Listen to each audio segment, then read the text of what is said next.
In the beginning, before kingdoms rose and fell, before empires carved their names into stone, there existed a man who walked between worlds. His name was Enoch, the seventh from Adam, and what he witnessed in the celestial realms would be hidden from humanity for thousands of years. The book that bears his name was deemed too dangerous, too revealing, too transformative for the masses.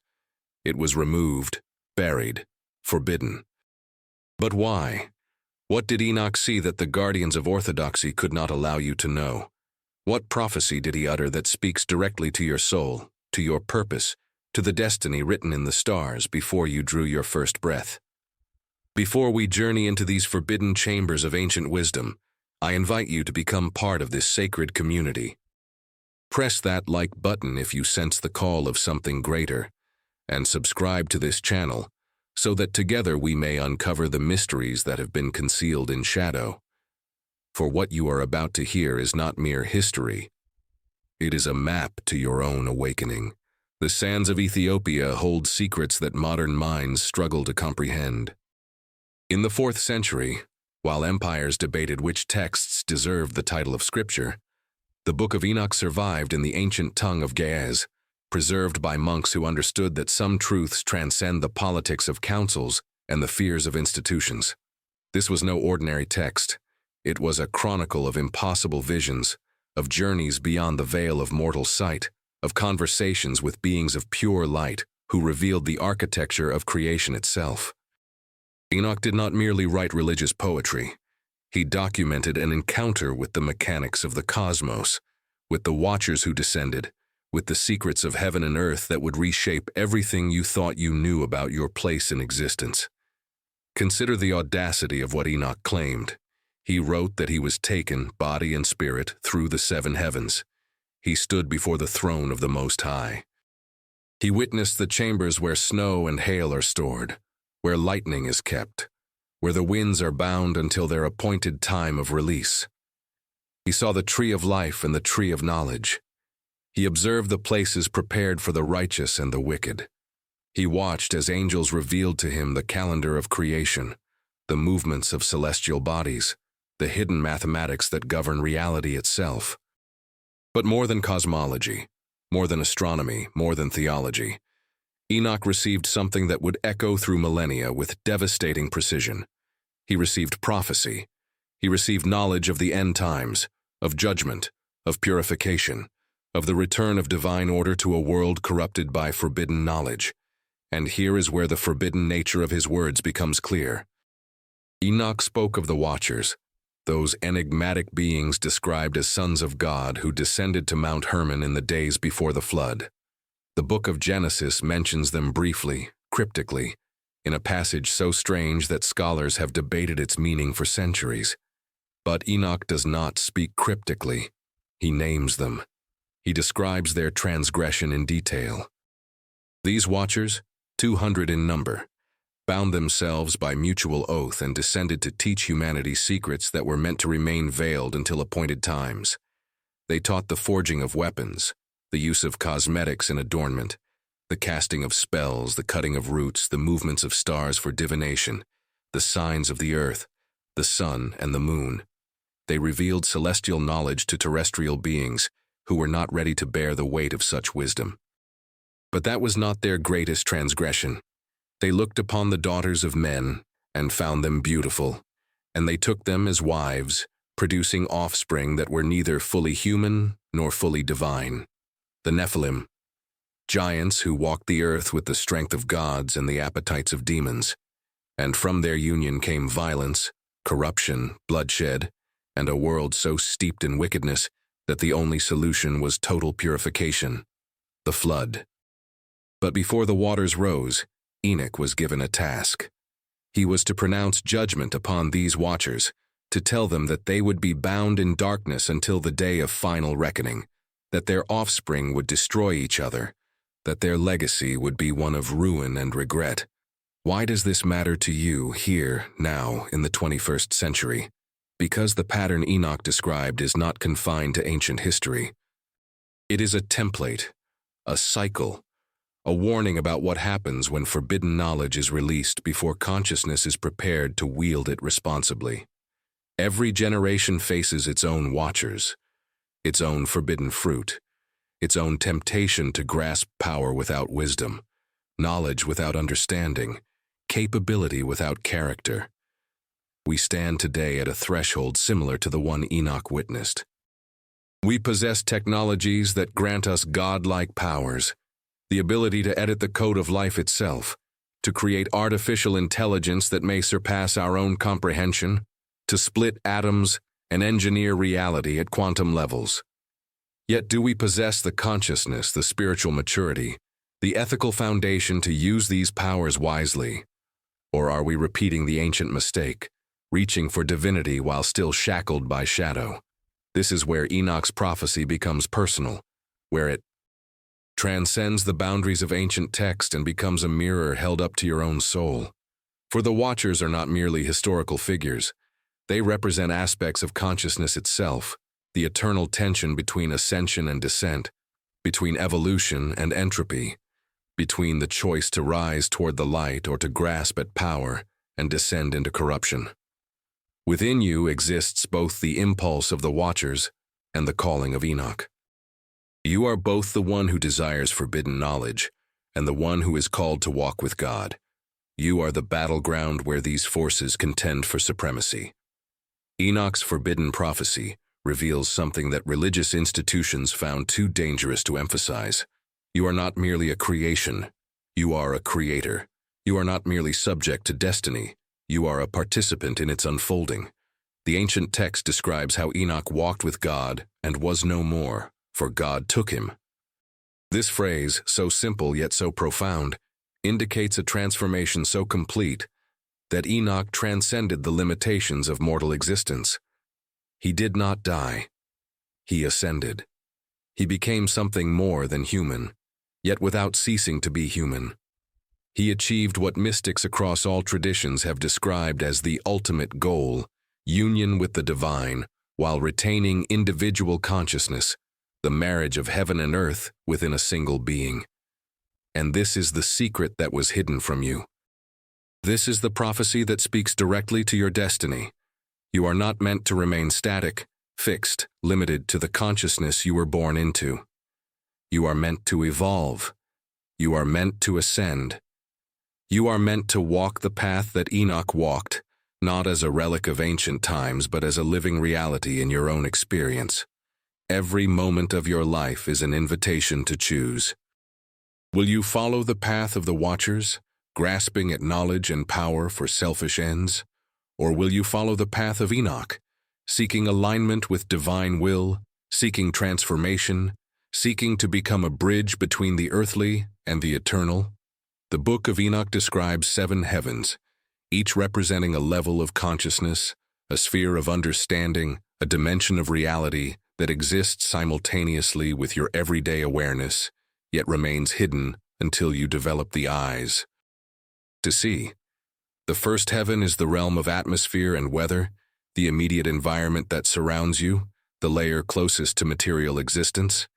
The second heaven is where imprisoned spirits await judgment, the realm of unresolved karmic patterns, the shadow work that must be faced before further ascension is possible. The third heaven is paradise, the garden, the place of rest for righteous souls, a taste of divine beauty and peace. The fourth heaven is where the sun, moon, and stars have their courses, the mechanical workings of cosmic order, the mathematics of creation. The fifth heaven is where the Watchers are bound, imprisoned until judgment, the realm where fallen consciousness is quarantined. The sixth heaven is where the archangels dwell, beings of pure purpose and divine mission. And the seventh heaven is the throne itself, the source, the origin, the ultimate reality from which all else emanates. These are not merely geographical locations in some distant cosmos. They are states of being. They are levels of awareness available to you right now if you possess the keys to unlock them. Your consciousness is not fixed at a single frequency. You have the capacity to ascend through these spheres, to experience reality from higher and higher vantage points, to perceive the patterns that govern existence, to align yourself with cosmic law, and ultimately to stand in the presence of the source itself. This is not fantasy. This is not metaphor alone. This is the testimony of Enoch, of mystics throughout history, of those who have tasted the reality that lies beyond the veil of ordinary perception. But ascension requires sacrifice. It demands that you release attachments to lower vibrational states. It requires that you confront the shadow within yourself, the parts of you that resonate with the fallen watchers, the impulses toward power without responsibility, pleasure without consequence, knowledge without wisdom. This confrontation is what mystics call the dark night of the soul, the descensus ad inferos, the journey into the underworld of your own psyche, where you must face everything you have denied, suppressed, or projected onto others. Only by integrating these shadow aspects, by bringing light into the darkness within, can you ascend to higher realms of consciousness. This is the alchemical process, the transmutation of lead into gold, the transformation of the lower self into the higher self. Enoch's prophecy also speaks of judgment, not as arbitrary punishment from an angry deity, but as the natural consequence of choices made, patterns established, frequencies embodied.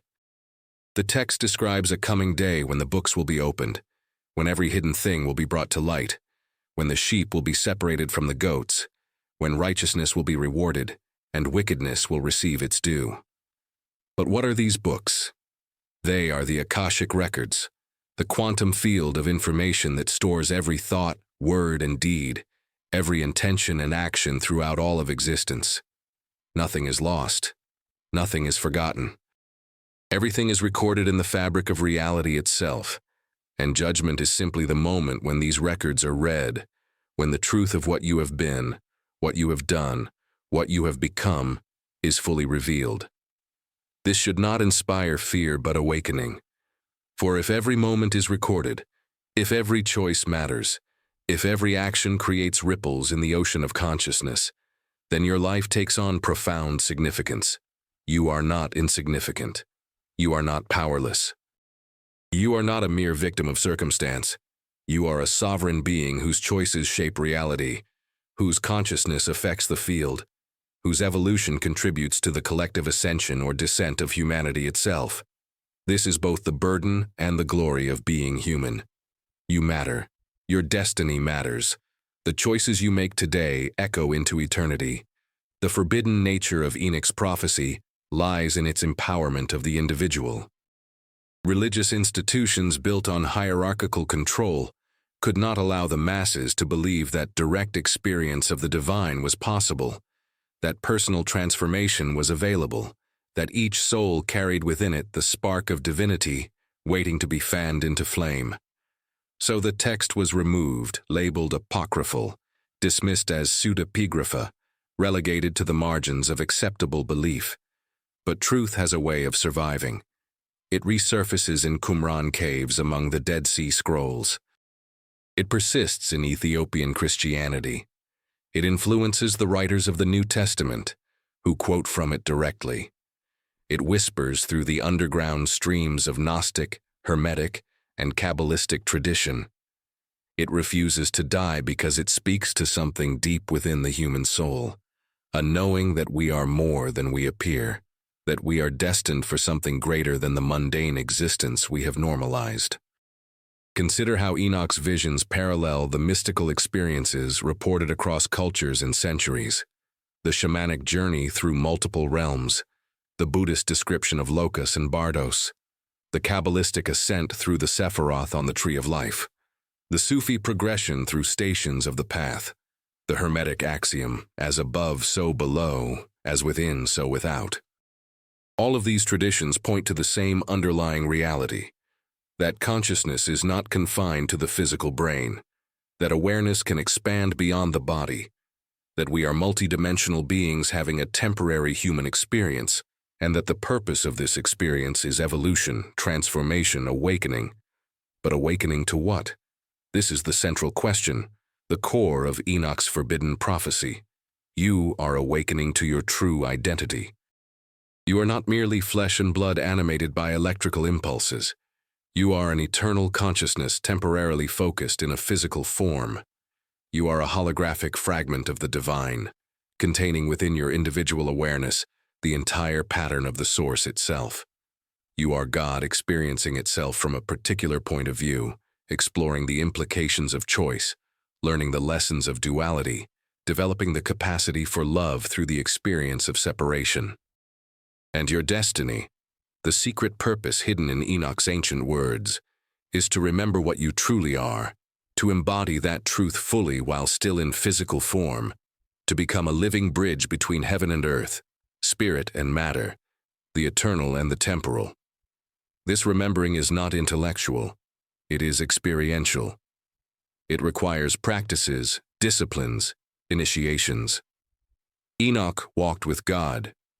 This phrase implies relationship, consistency, daily choosing to align with divine consciousness. It suggests a spiritual practice, a way of life, a continuous calibration of your frequency to match higher vibrations. How do you walk with God in the 21st century? Through meditation, prayer, contemplation, service, creativity, love, truth, beauty, goodness, through facing your shadow and integrating it, through releasing attachments and surrendering control, through cultivating presence and awareness, through acts of compassion and sacrifice, through the pursuit of wisdom and understanding, through the development of your unique gifts and talents, through authentic expression and vulnerable connection, through the courage to be different, to stand alone if necessary, to trust the voice within even when the world says you are wrong. The Watchers fell because they prioritized their own desires over divine will. They saw beauty and wanted to possess it. They had knowledge and wanted to exploit it. They had power and wanted to dominate with it. This is the path of the ego, the separate self that believes it is alone and must therefore grasp, accumulate, control, and defend. But Enoch ascended because he learned to surrender his separate will to divine will. He became empty so that he could be filled. He released the illusion of control so that he could be moved by a greater intelligence. He died to his small self so that his true self could emerge. This is the path of the soul, the recognition that you are not separate, that you are already connected to everything, that you lack nothing, that your true nature is wholeness, completeness, infinite abundance. Your destiny, according to Enoch's forbidden prophecy, is to choose which path you will walk. Will you align with the pattern of the Watchers or the pattern of Enoch? Will you descend into greater separation and suffering, or will you ascend into greater unity and love? The choice is yours, and it is made not once but continuously, in every moment, with every thought, word, and action. You are writing your own book of life right now. What story are you telling? What character are you developing? What destiny are you creating? The text describes how Enoch saw the places prepared for souls after death, chambers of light for the righteous, and chambers of darkness for the wicked, holding areas until the final judgment. But what if these chambers also exist now, in this life, as states of consciousness you can inhabit? Heaven is not merely a future location. It is a present frequency. Hell is not merely a future punishment. It is a present state of separation from Source. You can experience heaven on earth by aligning your consciousness with love, truth, beauty, peace, joy. You can experience hell on earth by aligning your consciousness with fear, hatred, deception, conflict, despair.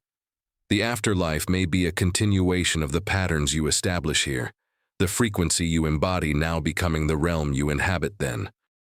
This understanding should inspire urgency without panic, seriousness without heaviness, commitment without rigidity. Your life matters profoundly. The time you have is precious and limited. The choices you make create your reality and contribute to collective reality. Yet there is also grace, mercy, infinite opportunities to course correct, to heal, to transform. The divine is not keeping score to condemn you. The divine is constantly inviting you home.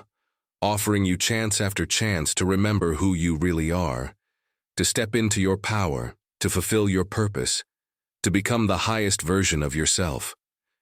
Enoch's prophecy speaks of a final generation, a time when the secrets would be unsealed, when hidden knowledge would be revealed, when the righteous would shine like the sun and the wicked would be exposed. Many have wondered if we are living in that prophesied time. Consider the signs. Ancient texts once buried are now available to anyone with internet access. Teachings once reserved for initiates are now shared freely. Technologies that seem almost magical have become commonplace. The barriers between cultures, languages, and belief systems are dissolving. Information spreads instantaneously across the globe. The collective consciousness is being catalyzed, accelerated, forced to evolve or collapse under the weight of its own contradictions. We stand at a threshold similar to the one before the flood, a moment when humanity must choose between continued descent into chaos or a leap into higher consciousness. The old structures are crumbling. The institutions that once provided stability are revealing their corruption and inadequacy. The systems that once organized society are failing to address the crises we face. Everything that can be shaken is being shaken, so that only what is built on solid foundation will remain. And the solid foundation is consciousness itself, truth itself, love itself, the eternal principles that transcend cultural conditioning and temporal fashion. Your destiny in this context is not passive. You are not merely observing these changes from the sidelines. You are a key player in the unfoldment of this cosmic drama. Your awakening contributes to collective awakening. Your healing contributes to collective healing. Your transformation contributes to collective transformation. You are not separate from the whole. You are a cell in the body of humanity, and when individual cells become healthy, the entire organism benefits. This is why your personal spiritual work is not selfish. It is the most profound service you can offer. By raising your own frequency, you raise the frequency of the entire field. By embodying love, you make it easier for others to access love. By speaking truth, you give others permission to be authentic. By walking your path with integrity, you light the way for others. The Book of Enoch describes the righteous as those who love justice, give alms, practice righteousness, and walk in paths of peace. These are not arbitrary religious requirements. They are descriptions of high-frequency living. Justice means right relationship, proper proportion, harmony between inner and outer, alignment with natural law. Alms means generosity, abundance consciousness, recognition that there is enough for everyone, and that hoarding creates scarcity, while sharing creates flow. Righteousness means integrity, wholeness, consistency between values and actions, being the same person in public and private. Peace means inner calm, non-reactivity, trust in divine order, release of the need to control outcomes. These qualities naturally emerge as you ascend through the levels of consciousness that Enoch described. They are not things you force yourself to do. They are the natural expression of who you become as you evolve. And what of the Watchers, those fallen beings bound in darkness? They too have a role in your destiny.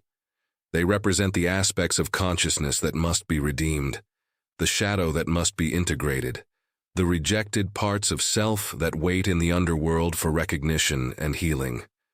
You cannot fully ascend while disowning portions of your being. You must descend into your own darkness, face the Watchers within, acknowledge the ways you have misused power, sought selfish pleasure, valued appearance over substance, chosen comfort over growth. This confrontation is terrifying because it requires radical honesty, the willingness to see yourself clearly without the protective filters of ego and self-deception. But on the other side of this confrontation is freedom, wholeness, the integration that allows all of your energy to flow in one direction rather than being fragmented and at war with itself. Enoch's role as messenger between the Watchers and the divine also reveals an aspect of your destiny. You are meant to be a bridge, a translator, a mediator between realms. You carry within you both the earthly and the celestial, both the human and the divine, both the shadow and the light. Your purpose is not to transcend your humanity and become pure spirit.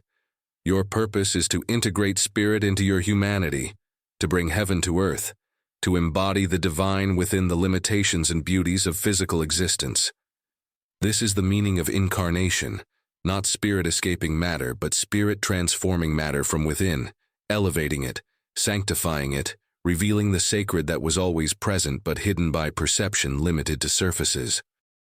The prophecy speaks of books being opened, and one of those books is the book of your own life, the story you have been writing with your choices. When that book is opened, when you stand before the throne of divine consciousness and review your life, what will be revealed? Will you see a life lived in alignment with your deepest values? A life of courage and authenticity? A life that served something greater than personal comfort and status? Or will you see a life of compromise, of playing small, of allowing fear to dictate your choices, of never fully stepping into your power and purpose? The judgment you will face is not from an external judge, but from your own highest self, the part of you that knows your potential and sees clearly whether you fulfilled it or squandered it. This is why Enoch's prophecy is both comforting and challenging. It assures you that there is meaning, that your life matters, that you are part of a grand cosmic narrative that spans eons and dimensions. But it also calls you to responsibility, to conscious choice, to the difficult work of transformation and growth. You cannot remain as you are. You must evolve or devolve. You must ascend or descend. Stagnation is not possible because reality itself is in constant motion, always creating, always changing, always moving toward either greater complexity and consciousness or toward entropy and dissolution. The forbidden wisdom Enoch received included knowledge of the movements of celestial bodies, the cycles of time, the calendar of creation. This astronomical and mathematical knowledge was considered dangerous because it revealed that existence operates according to law, that there is order underlying apparent chaos, that patterns repeat, that effects follow causes according to predictable principles. This knowledge undermines the notion of a capricious deity who acts arbitrarily and unpredictably. It reveals instead a universe of exquisite order, where consciousness and matter follow principles that can be understood, where magic and science are two descriptions of the same underlying reality, where mysticism and mathematics converge in the recognition that number, proportion, harmony, and rhythm are the language of creation itself. Your destiny is encoded in these patterns. The date of your birth, the planetary positions at that moment, the numerological significance of your name, the geometric relationships between celestial bodies, all of these carry information about your soul's intention for this lifetime. This is not determinism but design, not fate but blueprint. You have free will within structure, choice within pattern, creativity within form. Knowing your design does not limit you. It empowers you by revealing the themes you came to explore, the lessons you came to learn, the gifts you came to share, the wounds you came to heal. Ancient systems like astrology, numerology, and sacred geometry are not superstitions, but technologies for decoding the information embedded in the fabric of your existence.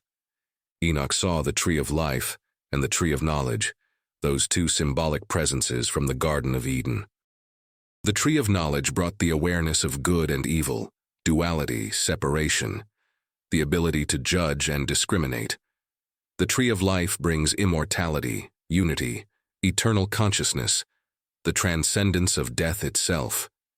Humanity tasted the tree of knowledge and fell into separation, but the path back to the tree of life remains open. It is guarded by cherubim with flaming swords, not to keep you out but to ensure you do not enter prematurely, before you have developed the consciousness required to bear the weight of eternal life. For immortality without wisdom would be hell, endless existence without meaning or purpose, eternal repetition of suffering and confusion. The guardian at the gate is your own shadow, your unintegrated darkness. Only by facing it, acknowledging it, embracing it, and transforming it can you pass through and claim your inheritance as an eternal being. This is the great work, the magnum opus, the hero's journey described in mythology across all cultures. You must leave the familiar, enter the unknown, face trials and temptations, descend into the underworld, confront the dragon, retrieve the treasure, and return transformed to share the boon with your community. This pattern is not merely metaphorical. It is the literal structure of spiritual evolution.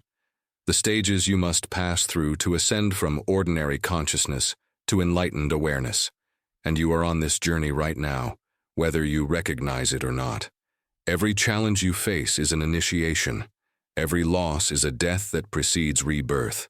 Every moment of darkness is an invitation to find the light within. Every experience of separation is an opportunity to remember your unity with all that is. Enoch's forbidden prophecy ultimately points to the return of divine order, the restoration of righteousness, the establishment of a kingdom where peace and justice reign eternally. This is not merely a future event, but a present possibility available to you now in consciousness. You can establish the kingdom of heaven within your own being by aligning with divine will, by embodying love, by serving truth. And as more individuals do this inner work, the collective field shifts, making it easier for others, creating momentum, building toward a tipping point where the entire species evolves into a higher octave of existence. This is the promise hidden in apocalyptic literature, not mere destruction but revelation. Not the end of the world, but the end of a world, the death of an old paradigm, and the birth of a new one. You are living through this birth process right now. The contractions are intensifying. The old world is dying and the new world is struggling to emerge. It is uncomfortable, chaotic, uncertain. But this is always how transformation occurs. The caterpillar must dissolve in the chrysalis before the butterfly can emerge. The seed must crack open in darkness beneath the soil before the plant can reach toward the sun. Death precedes resurrection. Descent precedes ascent. Chaos precedes new order. Trust the process. Trust that there is intelligence guiding this transformation, that it is not random or meaningless, that you are exactly where you need to be, experiencing exactly what you need to experience for your soul's evolution. The ancient manuscripts speak of watchers still bound, waiting for final judgment. These represent karmic patterns not yet resolved, shadow aspects not yet integrated, lessons not yet learned. They remain imprisoned in the lower heavens, in the denser frequencies of consciousness, unable to ascend until they have faced the consequences of their choices and learned the wisdom those consequences teach. This is true for collective consciousness, as well as individual souls. Humanity as a whole carries unresolved trauma, unhealed wounds, unacknowledged shadow. These patterns keep us bound, repeating cycles of violence, exploitation, injustice, suffering. Only by bringing consciousness to these patterns, by acknowledging them, grieving them, forgiving them, and releasing them can we break the cycle and ascend into higher possibilities. Your personal healing contributes to this collective healing. Your willingness to face your own shadow, to acknowledge your own complicity in patterns of harm, to forgive yourself and others, to choose differently going forward, this is revolutionary work. It breaks generational curses. It releases ancestral trauma. It shifts timelines. It creates new possibilities not just for you, but for your entire lineage, past, present, and future. You are not just healing yourself. You are healing your ancestors and your descendants. You are participating in the redemption of consciousness itself. Enoch walked with God and was no more. This is your destiny.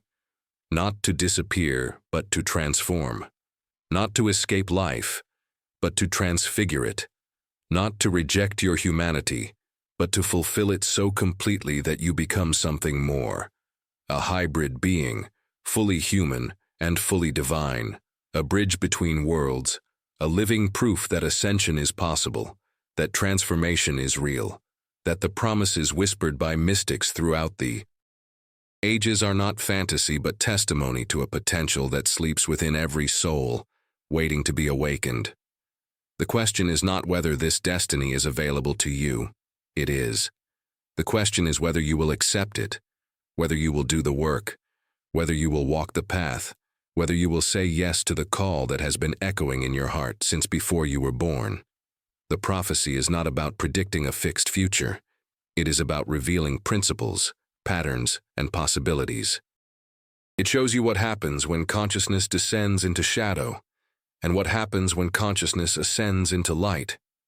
It gives you the information you need to choose wisely, to navigate the challenges ahead, to fulfill your unique role in the cosmic drama.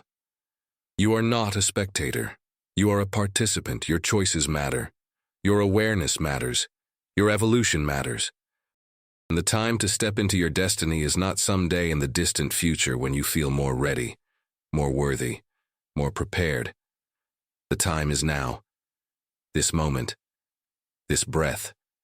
This choice. If you have felt the resonance of these words, if something within you has awakened to remember what it already knew, then you are being called. The forbidden wisdom is no longer forbidden. The sealed prophecy is being opened. The mystery is being revealed. And you are among those who have eyes to see and ears to hear. Do not take this lightly. Do not dismiss it as interesting information to be filed away and forgotten. This is an invitation to transformation, a call to adventure, a summons to step through the door that has opened before you and enter into the fullness of who you truly are and what you came here to become. Press that like button if this message has touched your soul, and subscribe to this channel so that we may continue this journey together, unveiling the mysteries that have been hidden in plain sight, awakening to the truth that sets us free. Share this video with those who have ears to hear, for the time of revelation is upon us, and the destiny that Enoch foresaw is unfolding now, in your life, through your choices, as you remember who you truly are and step into the magnificent purpose for which you were born. The prophecy is not just about you, it is you. You are the fulfillment of ancient promises. You are the answer to prayers spoken by your ancestors. You are the light that was always meant to shine in the darkness, and the world is waiting for you to remember, to awaken, to rise, and to become the living embodiment of everything Enoch saw when he walked with God and glimpsed the destiny written in the stars for all who would dare to say yes to the call of their own. Divine nature,